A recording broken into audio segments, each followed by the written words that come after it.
Welcome back to the deep dive. If you're tracking global markets, it's clear that economic policy isn't just abstract theory. It's really the engine dictating whether prices surge or just sit there. Today, we've really dug into the latest front page insights from the Seoul Economic Daily. We want to show you how a few key government decisions are trying to do several things at once: stabilize the stock market, future proof the whole economy, and also, critically, raise the cost of doing business quite a bit. It's a really complex picture, isn't it? And that's what we're trying to unpack. We're seeing a very ambitious kind of multi-pronged strategy here. Our goal really is to connect these three threads that might seem separate at first glance. You've got the immediate market recovery efforts, then this long-term push for competitiveness through AI talent, and finally, the significant costs coming from new compliance rules, especially around carbon and some, frankly, outdated venture capital regulations. You really have to look at all three together to grasp the full, sometimes contradictory picture of what's happening with economic planning right now. Okay, let's unpack this then. Starting with the immediate market impact, because honestly, if you glanced away from the screens recently, you missed something pretty big. I mean, we saw the KOSPI just rocket. It recovered that key 4,000 mark, posting its biggest single-day jump in, 7 months? Up 3.02% to close at 4073.24. And this wasn't some surprise earnings report driving it. No, not at all. This was purely policy-driven, a policy rally. Absolutely. And the direct trigger for that, the thing that calmed down all that volatility, was a very specific policy tweak. The government moved to lower the top separate taxation rate for high dividend income. They cut that rate down to 25%. Okay, that sounds a bit technical, a tax cut for people getting high dividends. But why did that specific move cause such a strong, almost immediate market-wide turnaround in sentiment? Well, because it basically signaled the end of a lot of policy uncertainty that had been hanging over the market. You remember, for most of the past year, the KOSPI was kind of stuck. Analysts called it box pie. Right, stuck in a range. Exactly, like it was trapped in a box. And a big reason for that was fear about potential tax changes, which could have been much worse. There was talk of maybe a 35% dividend tax rate earlier. So by cutting the rate but not eliminating it, the government sent this really clear positive signal that, the policy risk was easing off. And that signal is key, isn't it, for tackling what investors often call the Korea discount? Precisely. And just for listeners, the Korea discount refers to that persistent issue where Korean stocks trade at lower valuations compared to their global peers. It's often blamed on things like low dividends, sometimes corporate governance issues, maybe opaque accounting. This dividend policy change and a direct shot at addressing that dividend part, making Korean stocks look, well, fundamentally more attractive, especially to foreign money. And the numbers really back that up, showing that instant relief. We saw foreign investors who'd been selling heavily. I think it was over 7 trillion Korean won just the week before. Yeah, huge outflow. They immediately stabilized their selling. And then you had domestic institutions jump in, buying over 1 trillion won net. That's the market basically saying, okay, we believe this policy direction. And what's really interesting, I think, is the deeper strategy here. It's not just about a quick fix for the market. As VIP Asset Management pointed out in the source material, this isn't just a simple tax break. It's aimed at shifting the corporate culture, trying to encourage companies to actually, share profits with shareholders instead of just sitting on huge piles of cash. It makes hoarding cash less attractive, boosts shareholder returns. That's the kind of structural change needed to tackle that Korea discount long term. So it's like using the tax code to nudge companies towards better governance and capital use. That seems like a pretty powerful tool. It really is. And the market seems to view this as just the beginning.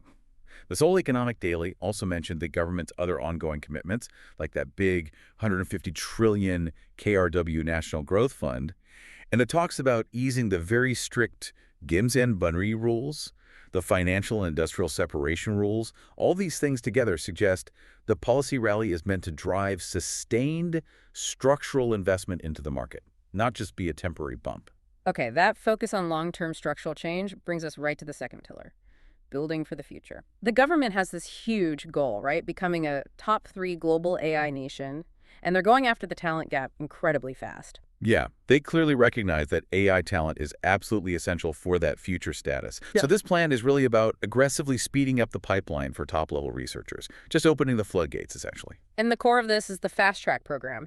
Tell us about the timeline they're proposing for these AI specialists. It sounds ambitious. It is quite ambitious. Normally getting a PhD, starting from a bachelor's degree, takes about 8 years, give or take.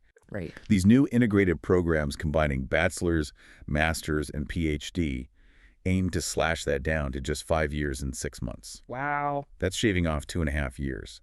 The goals are pretty explicit. Yeah. Get lots of qualified 20-something PhDs into industry and research labs fast. That kind of speed is definitely impressive. But, the obvious question comes up. When you accelerate high-level research that much, are you potentially sacrificing quality, depth, for just speed and numbers? That's always the big question with accelerated programs, isn't it? And it's a risk the government seems willing to take to try and catch up globally. But they're trying to make the initiative broad to help mitigate that. It's not just about elite university programs. They're also massively expanding the number of AI-focused schools right down to the K-12 level, going from around 730 now to 2,000 schools by 2028, plus boosting AI admissions in those specialized science high schools. It's really a whole national infrastructure build-out, from early education right through to PhD. And that scale of change, that kind of acceleration across the board, it must require serious ongoing funding. Oh, absolutely. Just for next year, the budget is 1.4 trillion KRW for AI education alone. And the key part of that is trying to spread the talent out, not just have it all clustered in Seoul. They're developing these regional AI hub universities, the GeoGeum Gunnip Day. And to get the best students into these tough, fast programs, they're offering pretty substantial scholarships, up to 20 million KRW a year for top students. It's a full-on, heavily subsidized push for human capital and AI. Okay, so we've got market confidence being rebuilt with tax moves and this huge federally backed sprint for future AI talent. But here's where the story gets, well, complicated. We have to look at the cost side of all this strategic maneuvering, the new burdens being placed on businesses at the same time. Let's start with climate, with carbon costs. Right. This is where that idea of the green transition really hits the corporate bottom line. For power companies and other big industrial emitters, the cost of emitting carbon is set to go way up. The government is drastically increasing the paid allocation ratio for carbon emission allowances. Can you quantify that jump? Because the scale sounds pretty significant. It's huge. Yeah. Right now, power generators only have to actually buy about 10% of their carbon allowances. Most are given out for free, essentially. Under the upcoming fourth planning period, by 2030, that mandatory paid portion jumps to 50%. Half. 50%? Wow. Yeah, they'll have to purchase half of their allowances on the market. That's a fundamental shift from getting them mostly free to bearing a real cost for emissions. That's a massive change in operating costs. Who's providing that estimate? You mentioned it could result in an additional annual cost over 4 trillion KRW by 2030. Is that a government number or from the industry itself? That 4 trillion won figure is coming directly from the industry, the power generation sector specifically. They're the ones now trying to figure out how to budget for these massive new costs. And when you add a 4 trillion KRW burden onto these companies, especially when they're also facing stricter overall emission reduction targets, the NDC targets mean a 16.8% cut in allowed emissions. Well, it makes significant hikes in electricity prices seem almost inevitable for consumers down the line. This is regulation that could really hit everyone's wallets. That's a major regulatory stick, definitely. Now, let's switch gears lightly from climate costs to another problem area, a financial bottleneck that seems to be holding back venture investment. The CVC, or corporate venture capital issue. The government says it wants big companies' capital flowing into startups, but it's not really happening, is it? No, it's a classic case of maybe regulation getting in the way of the policy call. The government did create a pathway for general holding companies, the big conglomerates like CJ or GS, to set up these CVCs. The idea was good. Inject stable corporate money into the startup world. But the results, they've been pretty dismal. Domestic investment through these CVCs has actually plunged down 45.9% in just 4 years, dropped from about 1.6 trillion KRW to just 866.4 billion KRW. So why? If the whole point was to get this capital moving, why is the amount shrinking instead of growing? What's the actual blockage? Well, the finger points back to those strict financial industrial separation rules we mentioned earlier, the Jom San Bunri. Specifically, there's this very rigid cap. It limits how much external money a CVC fund can raise. Only 40% can come from outside investors. Now, the rule is there to prevent conglomerates from playing financial games, but the practical effect is it really restricts the CVC's ability to raise serious capital. They can't easily bring in large institutional investors or other third-party funds. They're mostly stuck using their own internal cash. So the CBCs are kind of kneecapped by the rules themselves. They can't access the larger pools of external money that would let them really scale up their investments. Exactly. And if you compare that to somewhere like the US, where corporate venture arms have much more freedom to raise and manage external funds, the Korean system looks really constrained. The experts quoted in the Seoul Economic Daily were pretty direct. They said deregulation, specifically easing that 40% external funding cap, is crucial to actually get venture investment flowing properly. Until that happens, a lot of potential capital is just stuck. Right, which brings us back to trying to synthesize these different, almost opposing forces. It really highlights that classic tension in economic policy, doesn't it? Yeah. On one side, you have these big incentives and investments, the dividend policy, the huge AI education spend designed to boost confidence and long-term competitiveness very quickly.